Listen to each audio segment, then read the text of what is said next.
We're going to take a look at the shifting sands of ransomware next. Senior security researcher Tim Mitchell will provide insights into how ransomware is evolving, and he'll highlight how tactics continue to change in the post-Lockbit era. So Tim, over to you. Great. Thanks very much, Julia. Hi everyone, my name is Tim Mitchell and I work in the Counter Threat Unit as a security researcher with a focus on cybercrime and in particular ransomware. And that's going to be the subject of my talk today, as Julia said. And specifically, it's about changes in the landscape we've observed recently, particularly in light of some high-profile events. And ransomware continues to make the news, given the impact it can have on organisations, their customers and partners. And we saw some high-profile attacks in the last year. In September 2023, we saw an affiliate or affiliates of the Black Cat ransomware as a service scheme target MGM Resorts and Caesars Palace. And the impact on the former was significant, with the company claiming it might face up to $100 million in losses as a result of their systems being taken offline. And then in November 2023, we saw how ransomware groups can quickly take advantage of new vulnerabilities when Lockbit affiliates started exploiting Citrix Bleed to gain access to networks. In February 2024, a Black Cat affiliate caused significant disruption to patient services in the US when it attacked Change Healthcare. And it seems that attack turned out to have unintended consequences, and I'll come on to those later. And then in June this year, we saw killing ransomware used against a company called Synovis, which provides pathology services to the UK's National Health Service. And this affected services at several London hospitals. But it's not just ransomware operators and their affiliates who've been busy over the last year.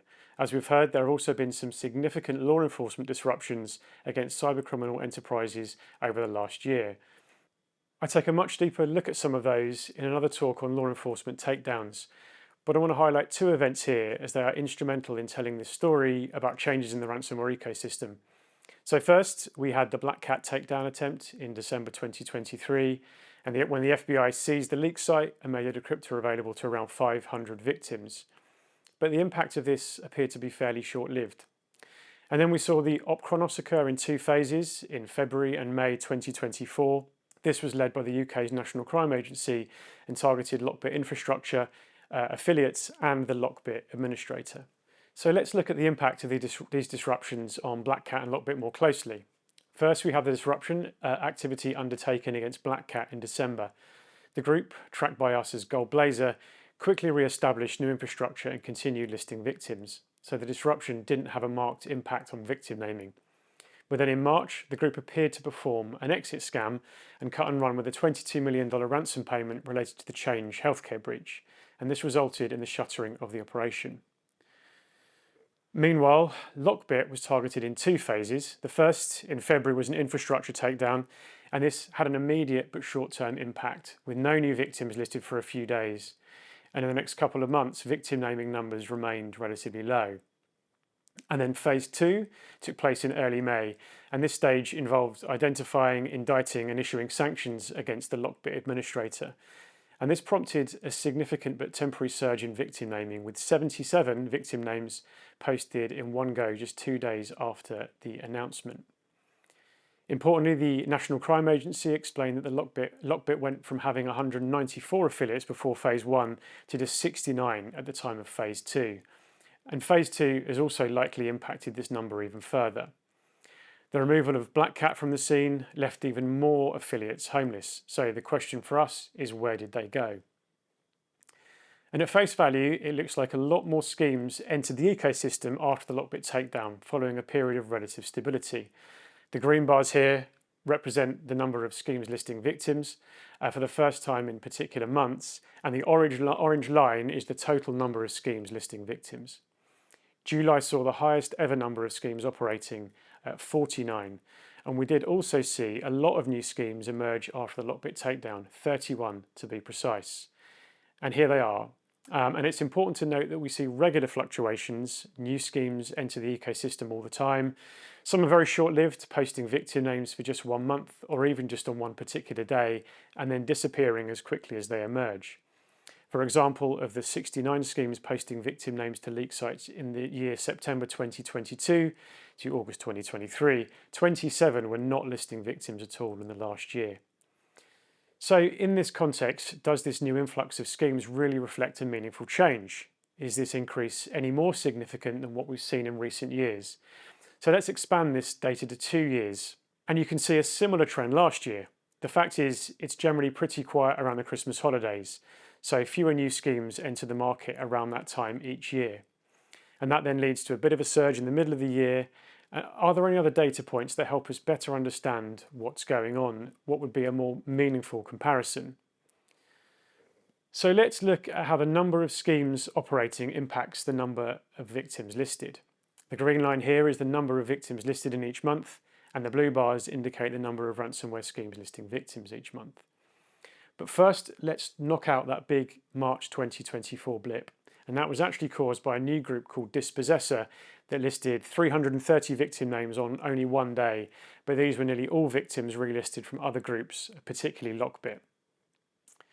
So having eliminated that, you can see now that over the period through 2024, we have a more even distribution of victim naming. Importantly, in 2023, as the number of schemes listing victims increased, so did the number of listed victims. While in 2024, the number of victims listed stayed fairly constant, while the number of schemes operating increased. And this means that although new schemes are entering the market, the number of victims is not commensurately increasing. And this is evidence of fragmentation in the ecosystem, more schemes listing the same number of victims, likely by using around the same number of affiliates. And this was likely caused by the disruption following the Lockbit takedown and the Black Cat exit scam, both of which have damaged the reputations of the two biggest ransomware groups at the time. And we can see further evidence of this fragmentation in the spread of victims across leak sites. Year on year, September 2022 to August 2023 and September 2023 to August 2024, we saw an overall increase in the number of schemes naming victims from 69 to 90. And the spread of those victims changed across the top 20, top 10 and top 5 groups over time, with each having a lower share year on year. So ignoring the names of the groups, let's look at the status of each position in the top 20. For the top 9, the share of each position dropped, while for the next 11 schemes in the top 20, the opposite was true. 2023 to 2024 saw an increase in the proportion of listed victims. This means that there was more even distribution of named victims in 2023 and 2024 compared to the previous year. At the moment, no particular group looks like achieving the kind of dominance that Lockbit maintained. But let's look at a couple that seem to have benefited from the disruptions of Black Cat and Lockbit. First is Killin, which is a ransomware as a service scheme operated by a threat group we track as Gold Feather. And an affiliate of this group was responsible for the Synovus attack I mentioned at the top of the presentation. Quillin started listing victims in October 2022, but then added no more names to the leak site for a few months. And then in February 2023, a user on the Ramp Underground forum called Heiser advertised the Quillin ransomware as a service. In April 2023, following that advert, more victim names were listed on the leak site, and this continued at an average of around 5 a month to the end of that year. And then in December 2023 was the Black Cat disruption, and after that we started to see an increase in victim naming on the Killin leak site. And then after that we saw the first phase of the Lockbit takedown in February 2024, which was quickly followed by the Black Cat exit scam, which resulted in the shuttering of that operation. And we can see that from this point the number of named victims continued to rise on the Killin leak site. And it is likely that some affiliates made homeless by these two disruptions prompted the increases in victim numbers for Killin. And this change is perhaps even more obvious with the Ransom Hub name and shame ransomware as a service, which posted its first victim name on a leak site on the 26th of February 2024, 1 week after the Lockbit takedown. And from that moment, the number of victim names has steadily increased month on month to an August high of 77. And the strongest evidence that the scheme might have benefited from the disruption to other schemes might lie in the fact that the Black Cat affiliate allegedly responsible for the attack on Change Healthcare in February was their relisting on Ransom Hub leak site in April after the Black Cat appeared to cut and run with that $22 million ransom payment. Lastly, let's have a look at one more scheme, this time Blacksuit. Blacksuit, which Gold Souvenir rebranded from Royal Ransomware in May 2023, also saw an increase in activity after the disruptions. But this is interesting because we haven't seen previous evidence that Gold Souvenir operates their scheme as a ransomware as a service. That is, they have not advertised for affiliates or partners in underground forums. This uplift in victim naming does suggest that they do operate with affiliates, and this number likely increased in response to the Lockbit takedown and Black Cat shuttering. But these case studies don't account for all affiliate activity. In fact, some of the better established schemes have not seen any notable increase in victim numbers, and this includes schemes like Play, Blackbuster, Hunters International and Rissida. And it is affiliate dispersion to the new schemes that fill this gap. Ransom Hub clearly dominates this picture, but we can see the other schemes have also had an impact. And since the disruption to Lockbit and Black Cat, we can see that victim numbers from the introduction of new schemes have steadily increased. And including Ransom Hub, these schemes account for nearly a quarter of all the victims listed since the end of February 2024. So more ransomware schemes than ever now operate, but with a more even distribution of approximately the same number of victims across these schemes. And this also means that around the same number of affiliates overall are operating. If there were more, we would expect to see a high number of listed victims. But what does this ultimately mean in real terms to us as network defenders? So despite the obvious impact on victim numbers, instead of the ongoing increase, we've seen them level out. Ransomware has not gone away, and it still poses a significant threat to organisations. For us, security researchers, the movement and fluidity across schemes makes attributing ransomware attacks to specific affiliates harder, which will be exacerbated by the tighter operational security we might expect to see. Given the law enforcement takedown activity, there's a real incentive for affiliates to neither stand out in specific attacks nor be identifiable. But the good news is, for all their impact, the disruptions don't seem to have caused affiliates to change the TTPs they adopt in deploying ransomware. And this is probably because the same tried and tested methods still work. We still see stolen credentials and the exploitation of vulnerabilities in internet-facing services as the most common access vectors. The ransomware operations we see are not as sophisticated as they used to be.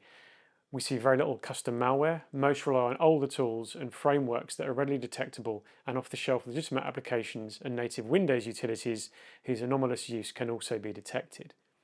And network-wide encryption events are rare, but even simple deployments can have a devastating impact, especially where organizations that rely on, say, virtualized environments have VMware hosts taken offline by encryption. And prevention remains better than cure.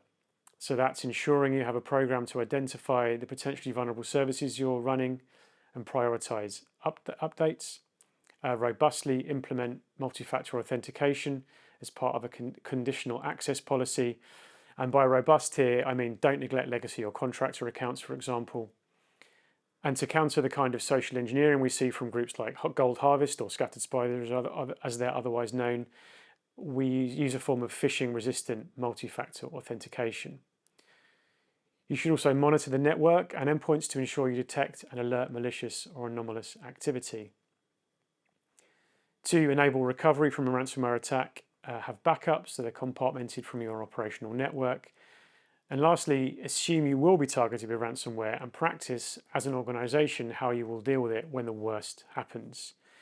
Well, thanks very much for listening. Back to Julia.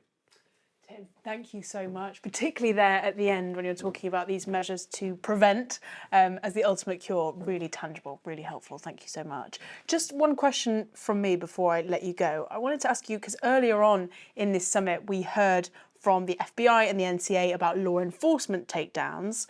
I wanted to know what you think the ongoing impact of that will be with regards to the context and topic of your presentation today. Yeah, I think we're going to continue to see a lot of entropy in the ecosystem, so a lot of chaos, a lot of affiliates moving between schemes. Hopefully we'll see more law enforcement activity, because even if in the longer term those criminals adapt, there clearly is an immediate impact, and fewer organisations will be impacted in the short term, which is obviously a good thing. And I do cover the law enforcement takedowns aspect in a separate presentation if people want to see more detail on that particular subject. I bet they will. Thank you so much. Great to have you. That there was the shifting sands of ransomware with the fantastic Tim Mitchell. And ready in the wings, we have Nash and Chris for their session, Embedding Threat Intelligence for Superior Security. So don't go anywhere.